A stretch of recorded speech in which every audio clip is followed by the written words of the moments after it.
Live from FedEx Forum, this is The Odds Couple, presented by WinBet on GrindCityMedia.com. Here's Rob Fisher and Lang Whitaker.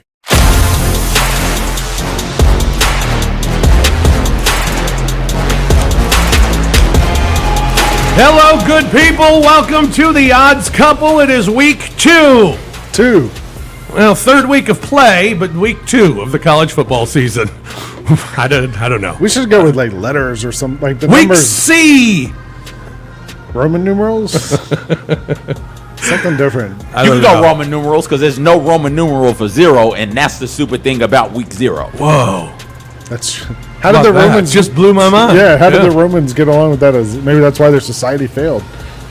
I don't know how they got along. You're talking to a national merit Latin scholar over here. Wow. Latin's a dead language. It's so stupid that they made us take that. It's so ridiculous. Why it's like I'm like, why are we taking a language that doesn't exist for all we know, me and Rosa are also Latin scholars. Yeah. yeah. For real. To Rosa? Yeah. Edicus Dimer Vitis. Oh, wait, Rosa, did you have Ecce Romani? Yeah. I had it too, but I took some Pepto-Bismol and it cleared it right up. Had to go to the hospital for it. I think that's what I got on my trip to a buddy's bachelor party in Chicago. Messing around with Cornelia. Why I missed a couple days of work when I got back. Yeah. Oh, welcome to the Odds Couple. It's college football season. We are talking college football, and before I ask the fellas what they've learned this week, something that I learned this week, this year on this very program, we have decided that instead of picking like the 5 best games of the week and making our picks, and even picks that we wouldn't be very happy with, we decided, since this is the Odds Couple and it's a handicapping show and we're presented by WinBet. Yes, WinBet. Why not pick 5 games that we actually like? And WinBet's got great stuff to offer. Oh man, I 5 picks this week. Yeah. I would probably have 15 picks this week if I could on this. It's 15-0. It's 15 and I love these lines. Love them. And we're going to talk all about them, and we're going to continue to make picks. The point being, we're not going to put them out of business. They're going to do just fine. Yeah. But we can take some money from WinBet. Yes. Because of the picks that we're giving out there. So we've I'm sorry. I thought, have you ever been to the this is what WinBet? we've been doing the last few Yeah, years. Yeah, but we've been picking games that we didn't necessarily like. That was you. You made us do that. I know. That was my fault. I'm taking responsibility for it. I was picking the games I like for the most part. I was just riding Ohio State and Alabama first half. Like last week would have made you pick the Georgia-Clemson game. Now you would have gotten it right. I would have gotten it wrong. Yeah. Well, so this year we're picking games that we like, that we're going to bet, on Saturdays. Yeah. And I'll just say through 2 weeks, 40 games picked between the 4 of us. We are 28-12 against the number. Yeah, and I would also just tell taking you, money. I will also tell you, folks, a little preview here. Get on your WinBet Tennessee app. WinBet Tennessee, that's the one you download. The disrespect, they have not caught up to Rutgers yet, people. They have not caught up to Rutgers yet. So just telling you, there's everything that's on there. Just go take it. Blind. Just go do it. They're going to beat the living hell out of Syracuse. That's the information you get on this program. That is how you make money. But that's how we should be betting, right? That's exactly right. Like we shouldn't go bet on the top teams. That was my fault. Right. So we've corrected that this year. We're year. looking for value. Yeah. That's right. So now we're giving you games that we think are winners. And so far, 28-12. I think that's pretty darn impressive. So ride the Odds Couple. Roser leading the way. Yeah, 8-2 on the season, which is amazing. I'm taking the under on the 20-minute mark on how long this microphone's going to last through this show. You think it's going to fall touch down? it. I can't. I'm like, don't breathe on it either. I'm just like trying not to move too much, and I have to like lean into it when I talk. So if you hear a loud rumbling, it's probably Lang's microphone or Roser's Latin. Or my Roser's Latin. What did we learn this week, Lang? Georgia's defense is really good. Are you concerned about their offense? Did you come out of the game loving how they played and loving how it looked, or did you come out and think, oh man, we're still not doing? I think Georgia's offense was more banged up than they had let on. The top 3 receivers couldn't run. I mean, George Pickens is out, but then like Karis Jackson, who was probably like their top receiver last season, played, but he fair caught every punt because he couldn't run, and they just had him in there because they trusted him to catch the ball, as it turns out. So him, Dominic Blaylock, there's a bunch of guys who were hurt and beat up who didn't play. And now JT Daniels might not play Saturday because of a core injury, which I would assume is something from last week too. So, look, JT Daniels said, all we got to do is score 4 points every week, and we're going to win if the defense plays like this. All right. So that's what matters. Okay. I think their offense could be better and should be better and will be better. But if your defense plays like that, then you got a shot, right? Yeah, pretty darn impressive. Roser? A couple of things. I'm going to stay away from Alabama because they are what we, thought they were. Thought they were. They're better than I thought they were. It usually takes a couple of weeks in the season, like about 4 to 5, before we realize, like, oh, man, we got some toilet matchups coming.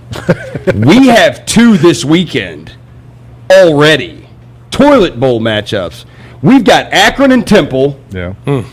And we have Vandy and Colorado State, who Vandy and Colorado State both lost to FCS schools. Yeah. So we've already got that. The other thing I will say, I'm going to go to the ACC.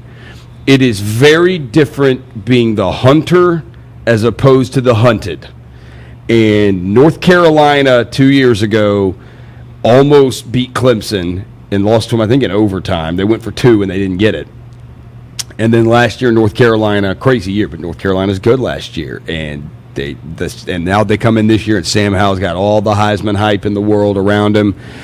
And now they're the hunted in the ACC. Teams are looking at them as like, other than Clemson, like this is one of the teams in the ACC. Like we got to beat them.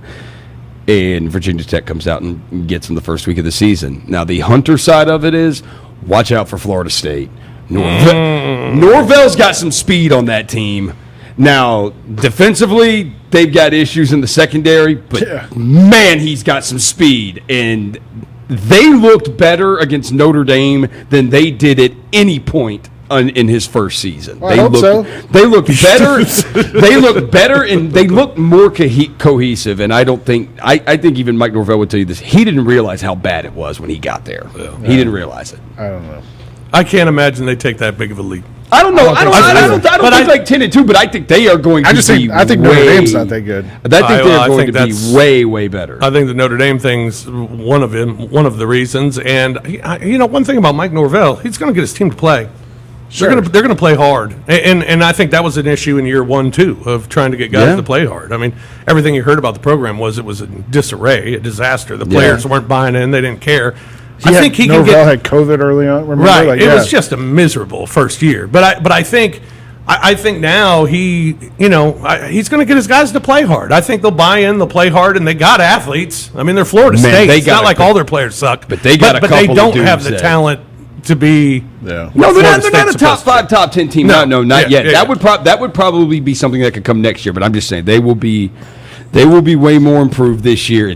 But dude, he does have a couple guys on that team that are just, I mean, it looks like some of the Kenny Gainwell, Daryl, like watching those dudes run. It's man, crazy fast. Was Norvell ever on like the show you guys, the Chris Vernon show? A lot. Yeah, I can tell. Yeah. You're not a Norvell believer. I don't dislike him. I'm in between. Like I think he's fine. He's a good coach. I just don't think Florida State's that good. No. Yeah. CJ, what'd you learn this week? I would say to Rosa's point about Norvell, be careful with coaches in their second year. A lot of coaches in their second year, from Brady Hoke, Will Muschamp, I think McElwain at Florida, LSU with Les Chiswick, their second year, you look at it and you say, oh, this program is turning around, this program is on the upswing, and then it takes another dip. I don't know why that is, but I'd be careful with that, Rosa. Or it's Urban Meyer. And you win a national championship. Or it could be Urban Meyer, Nick Saban type deal. Mm-hmm. I'm just leery about Kirby Smart was way better at Georgia in his second year. What coaches do in their second year, for whatever reason, is some type of combination of new players coming in and the older players needing to hear a different voice that allows them to get that upswing. Or you're Jeremy Pruitt. Well, never mind. Well, that didn't happen there. I missed being at bars watching college football. I traveled this weekend, went to the Red Tails Classic in Montgomery, hung out in Columbus, Georgia with my sister, and she took us to a rooftop bar and was sitting there watching Clemson, Georgia, watching LSU, UCLA at the same time, caught the tail end of Bama's beat down of Miami, and was just sitting there shooting the bleep with some Georgia fans, just talking about the game and what was going on, man. College football without the camaraderie, without fans being able to interact with one another, it just is not the same. And I forgot how much I miss being around other people enjoying the sport. There's another one he mentioned, and it could be a combination of both, but Chip Kelly, it looks like he finally may have it right. Yeah, I think so. Because he really has been playing the same. Like when he took over, like all the guys that are playing right now, they were playing for him like as freshmen. Like this whole team has grown up together, and I do think on the other side, like Ed Orgeron kind of sucks. LSU's terrible. What is Ed Orgeron? Though? And there's no Joe Brady, there's no Joe Burrow, there's no Justin Jefferson, which you give him credit for. Every time they show guys, but there's no Dave Aranda anymore running the defense. He's a CEO. Not to Ed Orgeron. He's not going to be able to out scheme you as a head coach himself. What he does really not smart enough. is motivate players to go out there and execute the game plan. He's a great motivator, and as long as he has the right sort of minds around him and he empowers those minds at the defensive coordinator, offensive coordinator spot and kind of stays out the way and is just that hype man for the team, LSU and Ed Orgeron coach teams are pretty good. But if he needs to start scheming, he's not going to be that. Yeah. Every time they show Ed Orgeron, like a close-up of him on the sideline, I think the aspect ratio is off on my TV. You know what I mean? I'm like, is this 4:3 or what? Like, it feels like it's stretched out or it's not stretched out. I don't know. It's like watching a standard def and stretching it out. I'm always like, what's? And I grab the remote. No, that's just Ed Orgeron's head. It's just he looks like an overgrown Oompa Loompa. Kinda. Yeah. Like a big. I mean, he's a meathead. He's not a coordinator. He's not a coach. He's the strength and conditioning dude. That's what he is. So of course his head is large. He's Dan Campbell, the coach of the Lions. He's that. Yeah. They won a national title. People give him his respect. No, I don't give Gene Chisholm respect. No. He's got some Jim Tom Sula in there too, though. He has a little Jim Tom Sula, yeah. Man, he's going to be answers to a lot of trivia questions someday. I with that stint that he had. I remember that season. One thing I learned this week, I feel really good about the Ole Miss over 8. I mean, that was an impressive performance. And I think we know that their offense can and probably will be dynamic, and they're going to outscore a lot of teams. Yeah. To me, all their defense has to do is be top 70. Top 70. Yeah. Maybe 60. Top 60. Give me a top 60 I think defense. last year they were, against the pass, they were 127 out of 128 or something like that. They were like bottom 3 in a bunch of different categories defensively. Yeah. Just be average. Be in the middle of all the teams in the country, and they could be really good. But last year they played this full SEC schedule, right? So this year they're going to play a mostly SEC schedule. Maybe they have a couple games here early on where they can beat up on some other teams, but against the first couple of weeks, I think, are outliers. We got to see how they are against these next month and a half of games. Mm-hmm. All right, who's the broken ATM? Have we learned that yet? Yeah, I got 2 of them. Nebraska's one. Yeah, Nebraska's. We know, because part of being the broken ATM is you have to have a fan base that still believes in you no matter what, and they're just going to keep betting on you, so the lines don't go crazy. Right. Nebraska's definitely one. The other one I think is North Carolina. I was big on Sam Howell last year, heading into last season. I thought, this is going to be it. He's going to be great. They had a good season, but they didn't cover a lot of times. I kept picking them, and they were like, eh. And now I think the secret's out. He was not good against Virginia Tech. Here's the thing that doesn't get brought up about the Carolina team. Michael Carter and Javonte Williams. They had 2 NFL running backs. Both of those guys went in the top 3 rounds of the NFL draft. Both of those guys are gone. That's not easy to replace 2 NFL backs. Carolina this week plays Georgia State. They're a 25.5-point favorite. Georgia State got beat by Army last week or Navy, one of the Service Academy triple option teams. Georgia State was also missing a bunch of players. I think Georgia State's going to cover it this week. I think North Carolina's not going to cover the spread again. So, I think another one. I think we can't go back to it. Tennessee. Yeah, I don't think they're good. I don't know. I think this. I haven't seen enough. This is what I'll say about that Milton kid sucks. Yeah, he's not good. He's got a rocket for an arm. I told you. Yeah, he's got a cannon for an arm, but you never know where it's going, and it's going to be 90 miles an hour You know at you. exactly where it's going. It's going past the guy 90 miles an But hour. he doesn't check down. He stares down the one guy. That's his read. So Pittsburgh is going to beat the crap out of them. Well, I don't know about beat the crap. As much as Pittsburgh, but winning by 10 is beating the crap out of teams for Pittsburgh. But yeah, I don't think people realize like a team like that has the talent Tennessee like has or like the quality that they should be. They should have scored 70 against Bowling Green. Like scoring 38 points against Bowling Green was terrible. I mean, they're bad, really terrible. Like they are god awful. Like I know Tennessee fans got excited about the pace of play, but I'm sitting there going like, bro, you only scored 38 points against that team. You should be scoring in the 60s and 70s against that team. What they did in the first quarter should have happened throughout the whole game. Yeah, it should have happened throughout the entire game. And you could say, well, Josh Heupel's holding stuff back for Pittsburgh. Like, that's one of the dumbest things ever when you're the program that Tennessee's been the last couple of years. You don't hold back anything for anybody. Yeah. Like, you need to go win and try to be as impressive as you can. And I think 3 points is just, man, I'd be on Pitt. This week, there is one SEC matchup as the Missouri Tigers will take on the Kentucky Wildcats. Missouri got by, did not cover against Central Michigan last week, had that one. Also, Kentucky, they threw for over 300 yards last week, which was unbelievable. Eli Drinkowitz, he's the head coach of the Missouri Tigers, talks about the Wildcats. Whole lot of respect for Coach Stoops and the job that he's done at Kentucky. Probably the most consistent coach in our league outside of Coach Saban. Just have a lot of respect for who he is and how he runs his program. Absolutely going to be a tremendous challenge on the road. First time going to face that kind of crowd. Week 2 of the season. Going to be a lot of unknowns. Obviously, they have a new offensive coordinator, so you're not going to have a whole lot of tape on what they're going to do. Going to be breaking in a new quarterback. Like any game in this league, it's going to be a tremendous challenge. I think what you have to do is focus on who you are and what you want to become and play to your strengths. And that's, obviously what we're going to do. Now, last week it wasn't great competition for Kentucky, but Mark Stoops said before the season they were going to throw for over 300 yards a game, and everybody thought he was absolutely crazy. And I thought, all right, I'll believe that when I see it. And Will Levis goes out and throws for, 342, I think it was? Awesome. He was, and I didn't think that could happen at Kentucky, but it did last week. Now, again, you're stepping up in competition this week against Missouri, but not much of a step.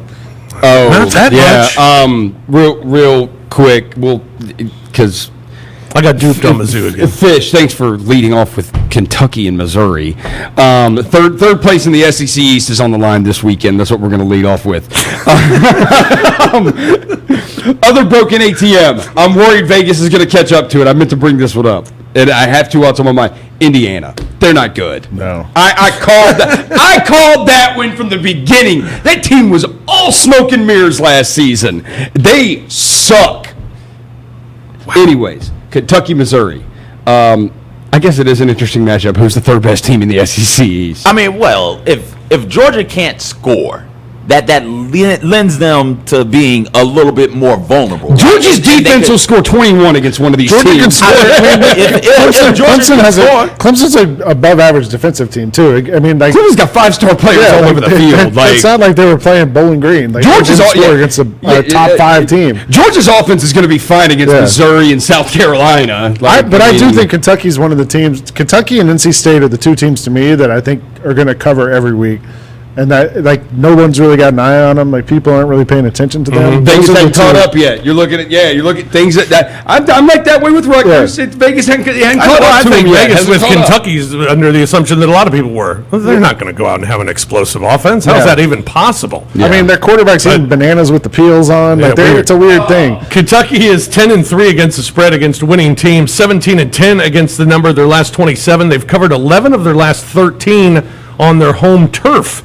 Meanwhile, Missouri 1-7 against the spread, their last 8 on the road. 0-5 against the number against winning teams. Kentucky's beaten Missouri 5 of the last 6 meetings, covering 4 of those 6. We'll look at some of the other better games, Roser, when we come back from this break. Good Lord. It's the only SEC matchup this week, and it's for 3rd in the East. Yeah. It's important. We'll take a break. We'll come back. More of the Odds Couple on Grind City Media. WynnBET is live in Tennessee and bringing you the action of real money sports betting right in the palm of your hand.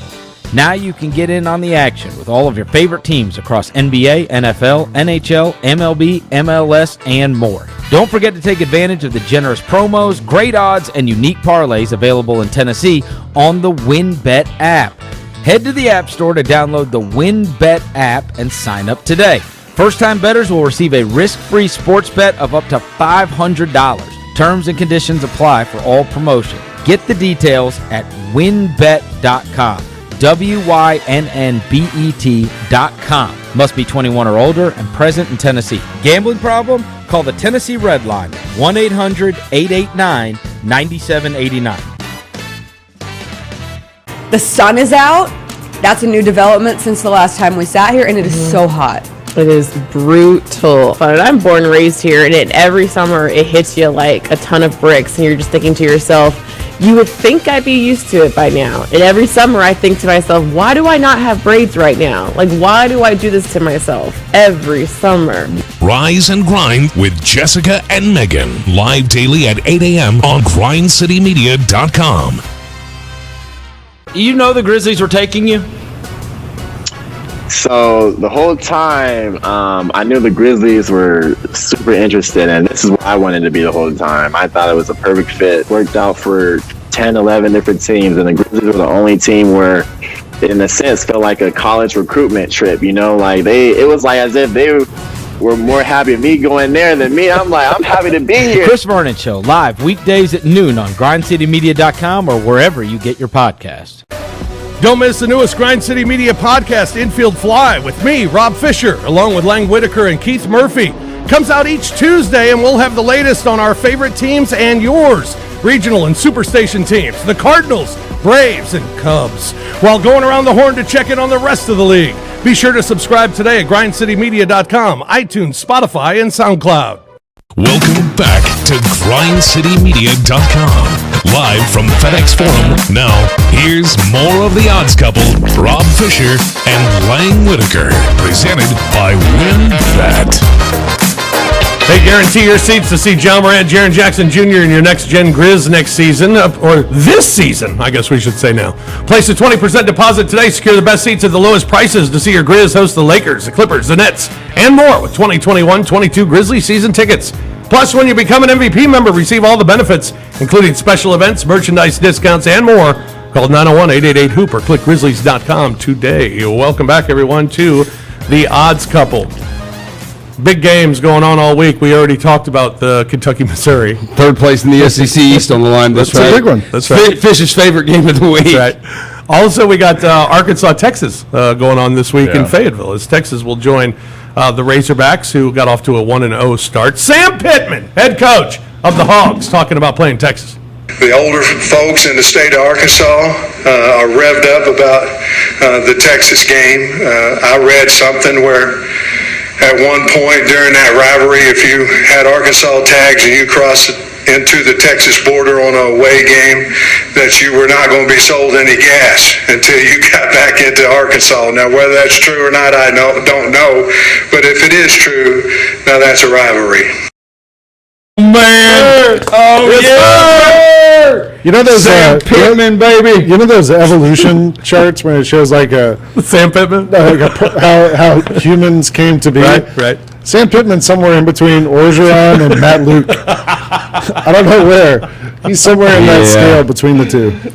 He's a character. Joining us to talk about some of the action going on this week. He joins us each week here on The Odds Couple. He's a co-host of Next Round Live, 9 a.m. to 1 p.m. weekdays. Also, he's on Twitter at @TheLanceTaylor, and you can get his picks daily at lanceslock.com. And I have to lead off. I need to lead this off with Lance. Lance, was Nick Saban talking to you when he said, basically he is accusing the media of crowning his team again, because basically he's like, we played one good half of one good game because the second half was 17-16 and we had to get 2 stops inside the 5-yard line. Was he talking to you?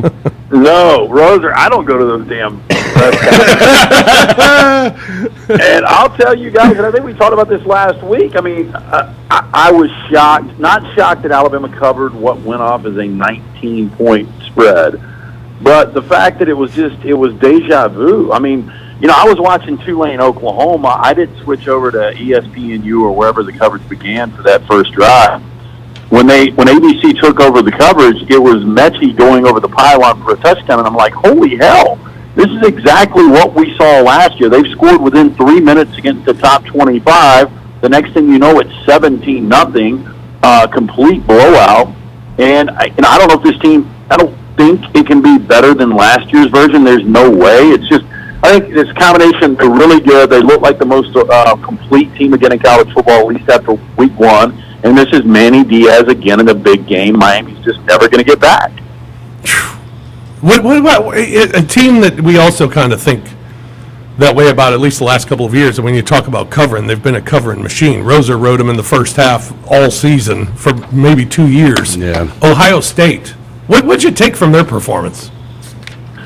Well, Rob, I thought the defense was a little shaky. Their pass defense was not good last year. And I thought Stroud missed some easy throws early on. They've got some really good backs, including the one that Roser gave us the tip, 150 to 1 to win the Heisman.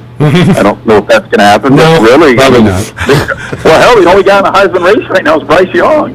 I mean, you think about J.T. Daniels, C.J. Stroud, Spencer Rattler, Sam Howell. I mean, all those guys had subpar games. I don't know what to think of Ohio State. I mean, I think they're probably wax Oregon this week. I mean, Ryan Day enters this game. He's a perfect 21-0 in regular season games. Only one of those games has been decided by less than 10 points. They're 9-0 all-time against Oregon. And, Oregon's only been 14-plus point dogs 6 times since 2000, and they've only covered one of those games. I don't think Anthony Brown is the answer at quarterback for Oregon. I think he's good enough to maybe win them a Pac-12 championship, which at the end of the day is probably going to be 9-3 or 10-2. But I find it hard to believe they're going to go on the road, that juiced atmosphere, and even play with Ohio State. Yeah. The games this week, when we looked at SEC, we heard from Sam Pittman. The Hogs, slow start against Rice, but a nice finish. Texas, they looked like they got it more together than maybe we've seen in the past.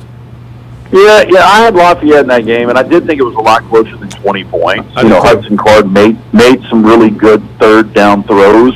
Bijan Robinson is a complete stud. He might ultimately be the best running back in college football this year. And you saw how Sark last year used Najee Harris. He's using Bijan Robinson the exact same way. He had 103 yards rushing. He had 73 yards out of backfield, had a couple of touchdowns. If Arkansas can contain him and just limit the guy to 100 yards and a touchdown, I think Arkansas's got a legit shot at winning this game. The big problem here is no bumper pool for the first half. Was ejected in the second half of that Rice game. Had 14 tackles against Rice. Had 101 tackles last season. Was 4th in the SEC. Now Grant Morgan will be there. Some of the other guys are going to have to step up. But if they can keep it close for a half, I think in that atmosphere, complete sellout in Fayetteville. If KJ Jefferson doesn't give the game away, Traylon Smith will have success running the football. I think Arkansas grabbing what should be a touchdown at game time, I think you're getting value there. I'm just not sold on Texas yet. I think it'll take Sark a little bit of time to get this thing going. And Hudson Card in that atmosphere, I think, will make mistakes. Talk me out of hammering NC State -2.5 against Mississippi State, because Lang and I are both agree. Lang and I both think we think NC State's really good. Like, they might be the second best team in the ACC. No, I think they are. I mean, based on North Carolina's got no offense right now. They'll probably somehow figure it out with Sam Howell as the season progresses. Miami looks terrible. NC State, I know it was South Florida, but I mean, they were running up and down the field, and Devin Leary is a quarterback that, he's a guy that can win you some games. And NC State's got an attacking defense. The only thing I would say, Roser, and you know how this works, 90% of the money is on the Wolfpack right now, and Mississippi State is just such a roll of the dice with Mike Leach. I honestly, at 34-14, Louisiana Tech. I cut that game off, and I didn't realize Mississippi State had won the game until later that night when I saw it run on the ticker. I was completely blown away that they were able to come back and win that game. So I don't know what you're going to get. I think Will Rogers is a pretty good quarterback. I think it'll be a battle. I'm getting points at home. It's probably a game I would stay away from. I know you think it looks really easy, but the entire public thinks it looks easy. No, that's what and keeping it at 2.5 is begging you to take NC State. It is. It's like begging you to take them. Okay. Well, I'm seeing it dip down to 1.5 now. Oh man, my goodness! I just grabbed the 1.5 that I'm looking at right now. ATM's broken in Starkville. I don't know, man. That's crazy that it's moving that way. So yeah. I don't know. Before the season, what would you have said about that game? I thought Mississippi State would be improved. I thought NC State had a chance to be one of the top 4 or 5 teams in the ACC. We're so knee-jerk after 1 week. We all are. Okay, and I agree with you, right? Then talk me out of hammering Pitt -3 against Tennessee, because Tennessee. I don't think I can. Okay, because I look at Tennessee and I'm sitting here like I know tons of Tennessee fans and they're excited about the pace of play and everything, and I'm like, I think Tennessee fans have hit they stopped paying attention to college football after the first couple of weeks of the last few seasons because they've been so bad that. I don't think they realize how bad Bowling Green is. In scoring 38 points against Bowling Green, a team like Tennessee should score 70 against Bowling Green. Yeah, and I think I told you guys, or I was talking to somebody and saying that Bowling Green is the worst team in Division I football. At least they were last year. Might be Vanderbilt. They lost. I'm not paying to see that game. And if you gave me a free $100 ticket to bet on it, I wouldn't watch it. But they went defeated last year. They lost every game by double digits. They're just awful. And watching Joe Milton early on in that game, and I had Tennessee. I hate to admit the fact that I laid the points because I really didn't think Bowling Green would be able to score, and I thought Heupel would go out and try to make a statement and score 50+, and I thought they could have after watching the first couple of drives. But watching Milton in the pocket, telling receivers, go deep. I mean, it was like backyard football. He ain't going to have that time against a Narduzzi defense. And Kenny Pickett on the other side is going to be the much better quarterback in this game. And, I read this number today, guys. Tennessee is 10-20 their past 30 games against the number as an underdog. The thing that jumps out is they're crap in that spot. But how in the hell have they been an underdog at home 30 times? I bet in the history of Bryant-Denny Stadium, Alabama hasn't been an underdog at home 30 times. That's unbelievable. That's wild. I'm with both of you here. Pittsburgh just. It's another one that just, I guess, since we're close to these teams too, they just seem too easy, and that's always scary. But like Lang said on the other one, okay, fine, bring the line down. I'll still take it. But I'm going Pittsburgh this week as well. What stands out to you when you look at the college slate this week? I think Toledo's interesting against Notre Dame. Notre Dame coming up that emotional high against Florida State. Luckily, I had Florida State plus the points, and the McKenzie Milton thing was awesome. That Jack Cohn looked really good. But I think Toledo is probably the best team in the MAC, if that says anything at all. You're catching 17 points. I think UAB, a team right here in our backyard, they're catching 24.5. There's a question that JT Daniels might not play in that game. You guys saw Georgia's offense, how non-existent it was. The 7 points they scored was on a pick six. Georgia will win that game, but I think with UAB's defense, I think Bill Clark and UAB could keep that a little closer than 24.5. I mean, that's a massive number. My favorite game on the board probably, though, and I could not wait for Sunday afternoon. It's one of the things I get excited about doing is watching where these numbers come out. And after Iowa completely dominated Indiana and Iowa State struggled against Northern Iowa, I knew Iowa State would be favored in this game. I thought the number would be 3, and when it came out at 4.5, I absolutely fell in love with it. I think the Cy-Hawk Trophy, which, by the way, Iowa's won 9 consecutive games in that rivalry. I think this is going to be huge. Game day is going to be there. Ames will be going nuts. And I think Brock Purdy, a quarterback that seems like he's never gotten better, but he's just good enough, I think he'll make a couple of plays, and I like Iowa State a lot, minus 4.5. And then finally, I'd give you guys Washington against Michigan. I thought Washington was going to have a special season. One of my 3 bold predictions on our show a couple of weeks ago was Washington would go 11-1. Still got an opportunity for that to happen. They've just got to win out after losing Montana. But I do like them plus 6.5. I still don't trust Jim Harbaugh in these games. Yeah. And then the NFL gets underway this week. NFL Week 1. It's the hardest week to bet. Well, 1 or 16, I guess. In the NFL is always the hardest to bet. Anything stand out in the NFL for you? How about this? The worst team in the NFL. I'm going against them, the Houston Texans. So the team that got the number 1 overall draft selection in Trevor Lawrence, 1-15 last year, the Jags. Now with Urban Meyer at the helm, they are taking on the Texans with Tyrod Taylor, and I'm laying 3.5 on the road. That is a funky number, but I think the Jaguars, much like we saw in their final preseason game, they got that first-team offense rolling. I think the Jaguars are going to be decent this year. I think the Jaguars could win 6 or 7 games. I would play their over win total. I think it's 4.5 now in Vegas, and I like the Jags a lot in this spot, minus 3.5 Sunday. I would be careful, Lance. The numbers are not on your side in this one. Heard this statistic. Heard this statistic yesterday. Week 1 NFL games between divisional opponents.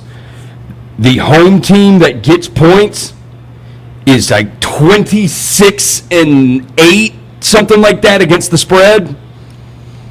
So the history would tell you take the Texans on this. The history would tell. Okay, wait, is this the only game we get? And that's yeah. Yeah, it is because Miami. The Patriots. Yeah, Patriots Dolphins, but the Patriots are the favorites.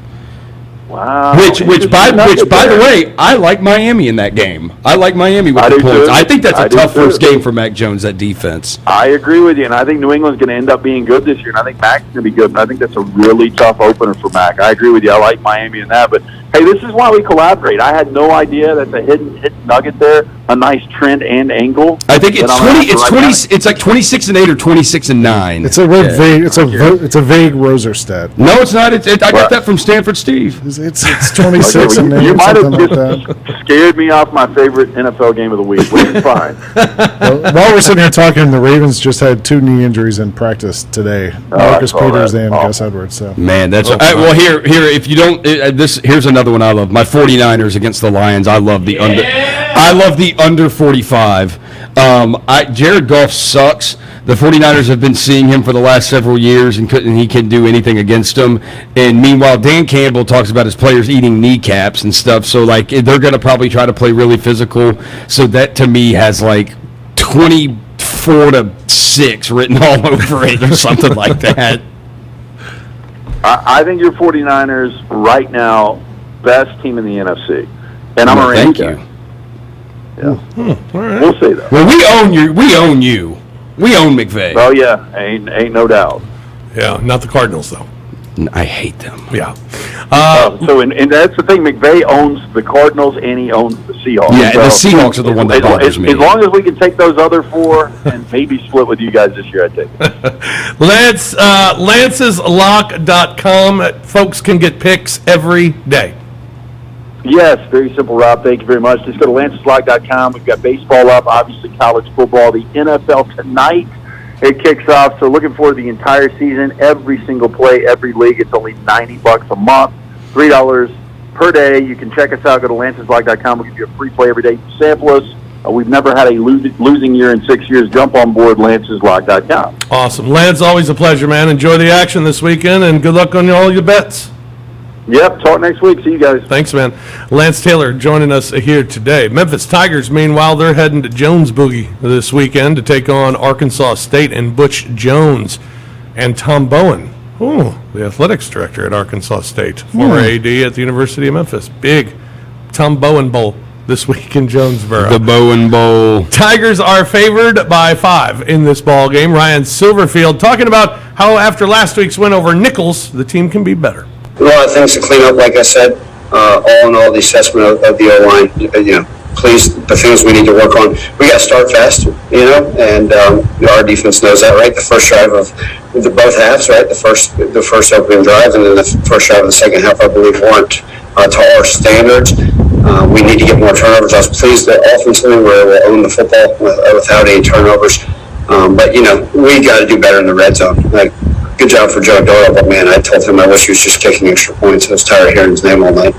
Well, he had to punt a bit. Tigers, 5-point favorite. They have not been good against the number, especially on the road. 4-10 against the spread in their last 14 games. 0-5 against the number, their last 5 on the road. 2-6 against the spread when they are favored.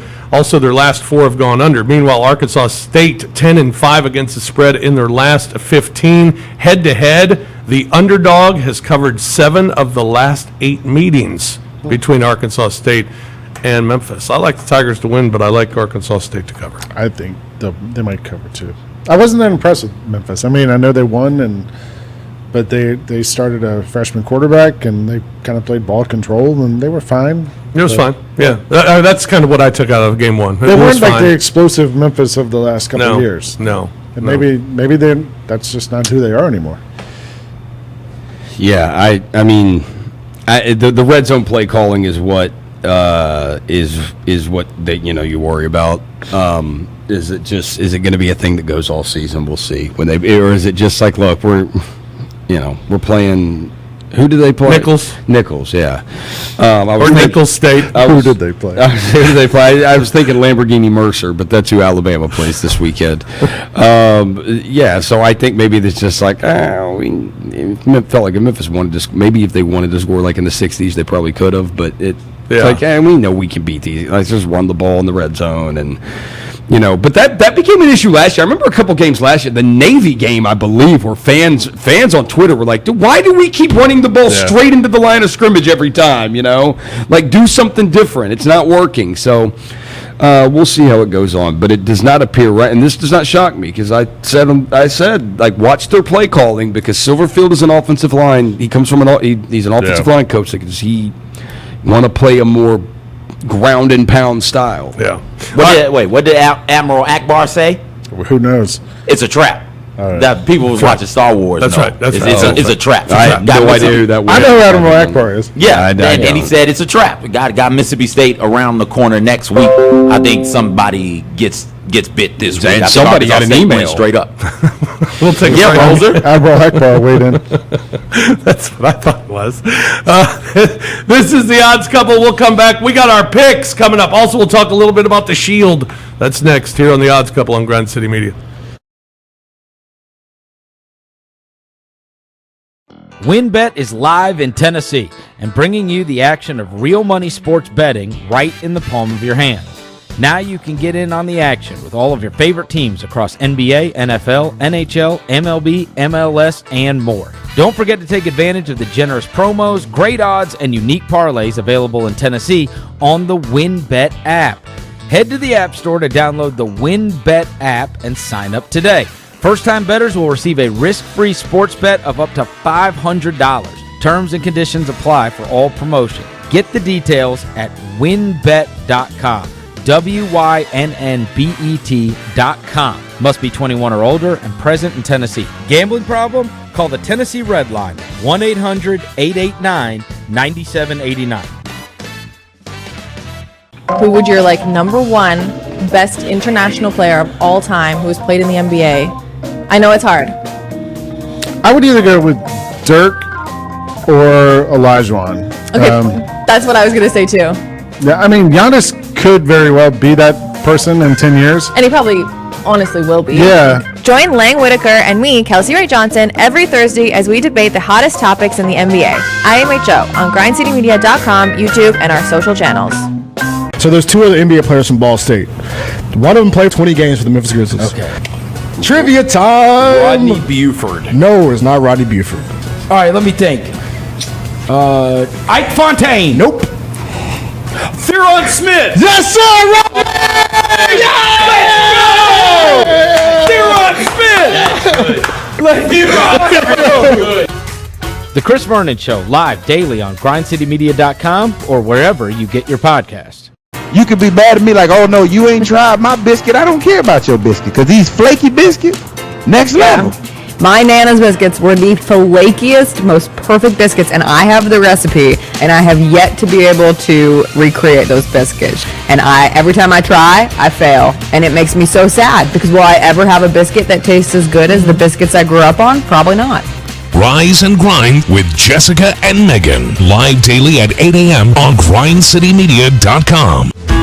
Chris Stapleton's All-American Roadshow. Friday, December 3rd at FedEx Forum.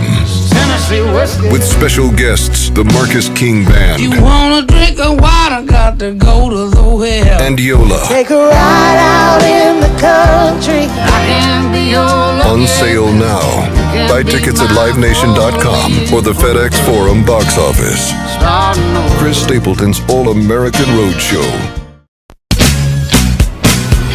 Welcome back to GrindCityMedia.com. Live from FedEx Forum. Now, here's more of the Odds Couple, Rob Fisher and Lang Whitaker. Presented by WinBet. Welcome back, everyone, to the large program. I want to remind everybody, don't miss a Rise and Grind with Jessica Benson and Megan Triplett. You also catch CJ Hurt on that program. Yep. It is a fresh, fun, and energetic shot of morning vibes.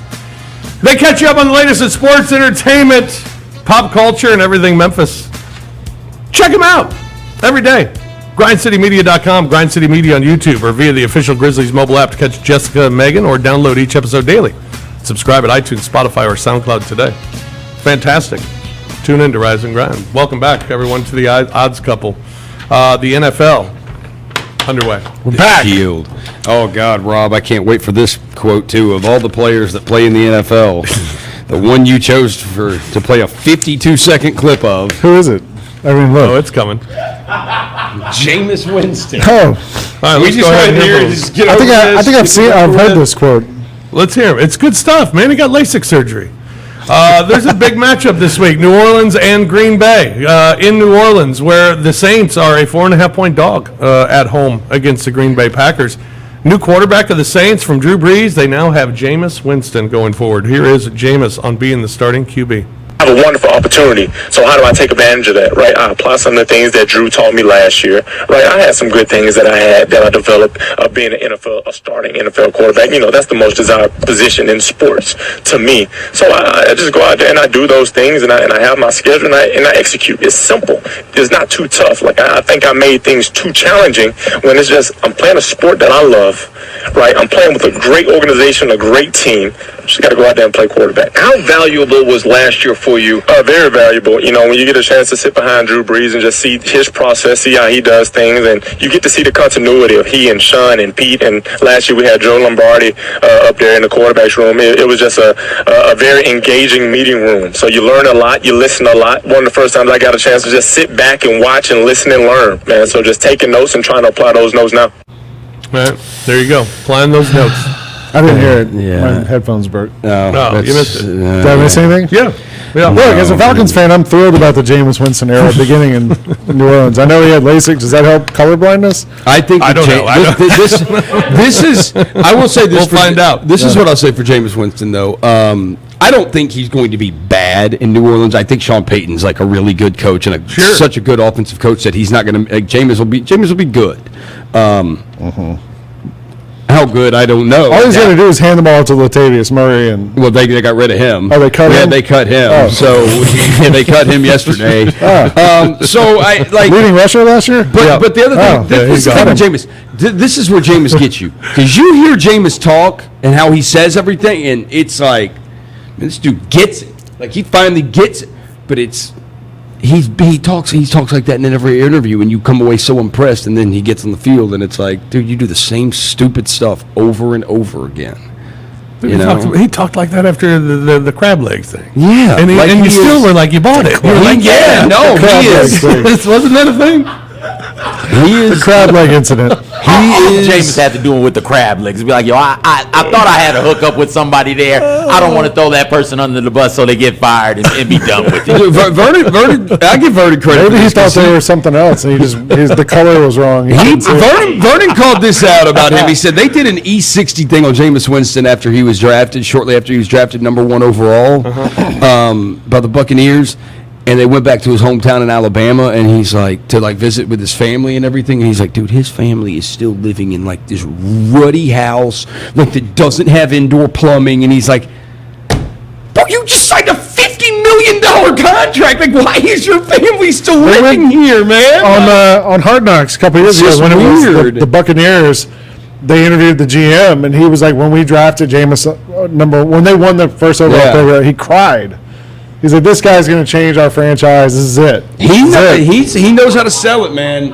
He's full of it, though. We just talked way too much about Jameis Winston. I know, and you thought it was a bad topic. It was. Like, if you wouldn't have picked the cut to play, we wouldn't be talking about it. Saints might be a broken ATM. Saints are plus 3,000 to win Super Bowl 56, along the likes of the Los Angeles Chargers, Tennessee Titans, and Dallas Cowboys. I like that Cowboys bet. That wouldn't be a bad one. I was going to say, Chiefs are the favorite at 450, Bucks 650, then the Bills 1,100, Packers and Rams at 1,200, Niners 1,300, Ravens 1,400, Browns 1,600. And where's the value? Well, if you're carrying a Ravens ticket, you might want to go ahead and burn that. Yeah. I like the Bills. I feel like the Bills are kind of.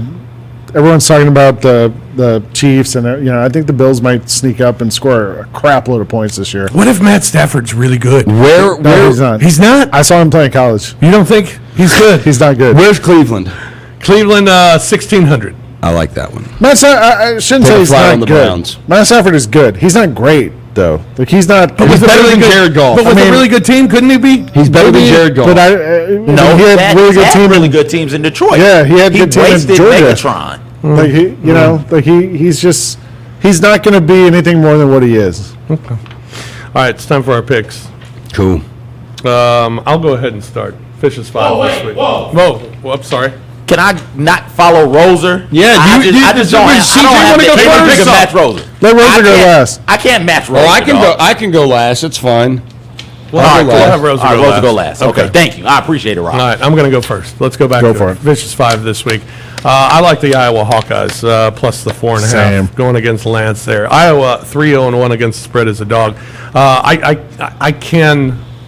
Roser, you hit on a couple of them. NC State minus the 2.5. I don't know how you can't take NC State this week. Yeah. And how you can't go against Vanderbilt this week. I'm taking Colorado State at home minus the 7. Vanderbilt, despite 7, Vanderbilt's only getting 7. Do you understand what Vanderbilt has done on the road? How about let me find something for you. I'm going to find you a nugget. Fish nugget incoming. 3, 2. Nothing great actually. 1-6 against spread against non-conference. That's not that exciting, but yeah, they're not very good. So I'm going Colorado State there. Also, Coastal Carolina Friday night game against the Kansas Jayhawks. Name your score for Coastal Carolina. They're going to destroy them. It's on national television. They're going to be fired up for that. And then Buffalo against another one of the broken ATMs. They're in Lincoln, Nebraska to take on the Cornhuskers. Buffalo's getting 13.5, 6-1 against the spread against Big Ten opponents for Buffalo. Nebraska, meanwhile, last 7 games that they've won, they have covered just 1 the following week. Take Buffalo plus the 13.5. Lang? Well, I'm taking Iowa too against Lance's advice. I just think Iowa's won 4 straight in Ames. How's that for a little nugget for you? Yeah. Why did you say 8 overall or 9 overall or something? 6 of the last 7 against Iowa State. I just thought Iowa's defense was really good against Indiana. I know maybe Indiana's not good, but I think Iowa's going to win this game. I'm taking Texas over Arkansas. I think they're just going to win by a lot. I think Arkansas is not good. Yeah. That's one of the teams to me is not good. Liberty, you can't bet against Hugh Freeze, right? Not yet. Not right now. No, like we got to ride him. Maybe until they play his old team. Kentucky's one of my teams. We can get it at 4 too. Yeah. Liberty, it's gone down. You can get it at 4. I'll take it. I think Liberty. Like Troy. Brad Pitt is not walking through that door. Liberty's winning by double digits. And then Rob asked us to each have an NFL pick. I'm the only one who gave one. Oh, I know. I have one ready for it. We're going to discuss after. So I took the thing that worked for me last year, and I'm sticking with it, is the under with the Bears play because they're just not good, but they're pretty good on defense. Yeah. So works. and they're playing against Matt Stafford. So and another really good defense. Yeah. So I'm taking the under in this Rams Bears games. Yeah, I like that pick. CJ, you're up. Real quick, Rosa mentioned Brad Pitt not walking through the door for Troy. I certainly hope not, as Brad Pitt was a part. He was Achilles, if I recall correctly. He was a part of the Greek army. He was in the Trojan horse, but he was invading Troy to do harm to the Trojans. So hopefully he does not come through the door for Troy. And if he was Achilles, he's probably not going to do a lot of walking anyway. No, because of the whole Achilles thing. Yes, absolutely. I've got some GCUs to make up, which means that I should not have picked lines that were so large. But I did, and here we are. I like Penn State, Ball State. I like Penn State minus the 22. I think Penn State is a good football team, and they'll go out there and just run wild on a lesser opponent. Same logic with Florida over USF minus the 29. I'm with both of you. I like Iowa, that 4.5 line against Iowa State. I think Iowa wins that one straight up. Miami, App State, I feel like we're overreacting because we do that week 1, overreacting to Miami getting waxed by Alabama. That's just what they do. Miami should have more talent on the field than App State and be able to cover that one easily. Broken ATM is UConn. UConn broke, and if I can't get a line big enough, but especially this week, yes, with the Randy Edsel stuff, yes. If I may, Rob, I got some nuggets of my own. Okay. UConn, 7 wins against the spread, last 22 as an underdog since 2018. 8 wins their last 36 against the spread since 2018 as well. They are 3-9 against the spread on the road as road dogs since 2018. Those are true nuggets. Like, you can tell he tore that out of a notebook. Nice. Very nice. Good nuggets. Yeah, there's like nuggets paper. right there. So whoever UConn is playing, people, take the other team. Especially this week. Yes, this week.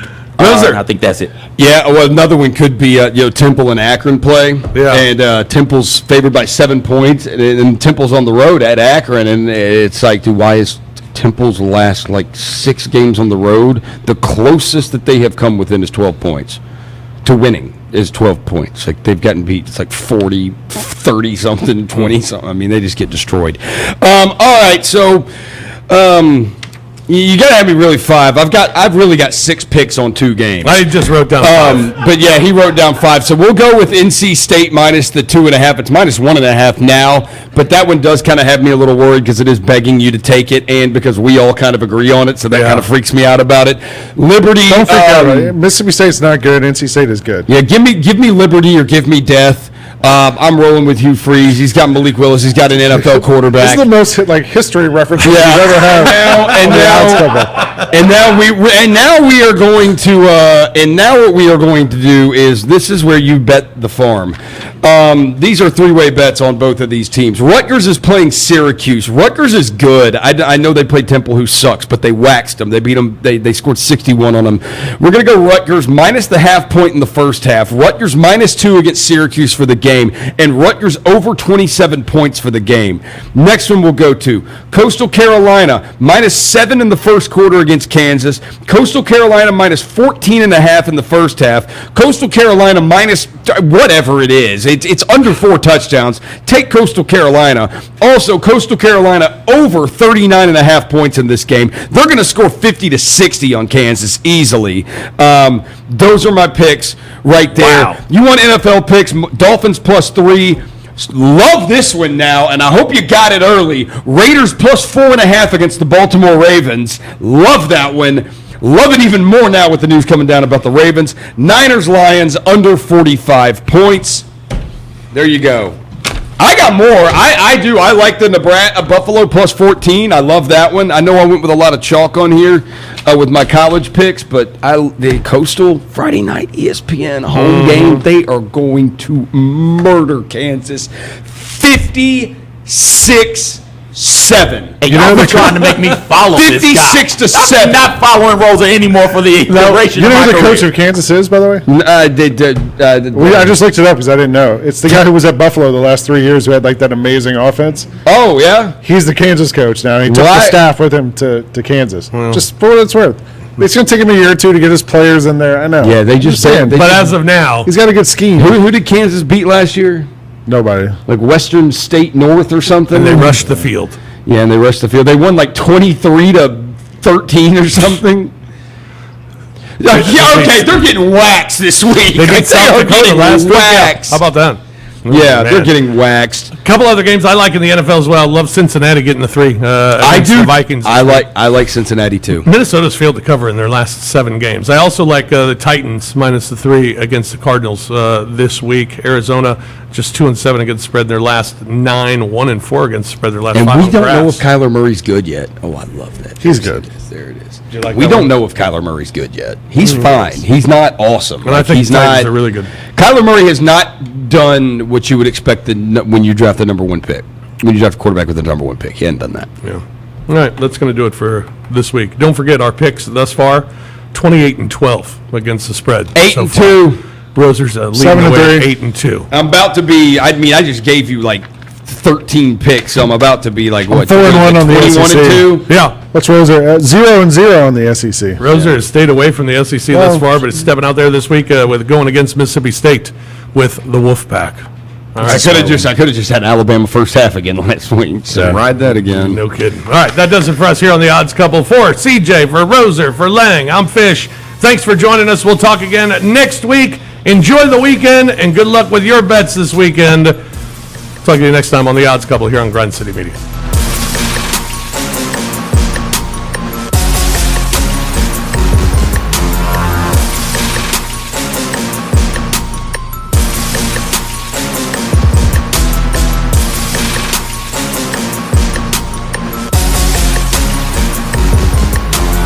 You've been listening to The Odds Couple, presented by WinBet on GrindCityMedia.com.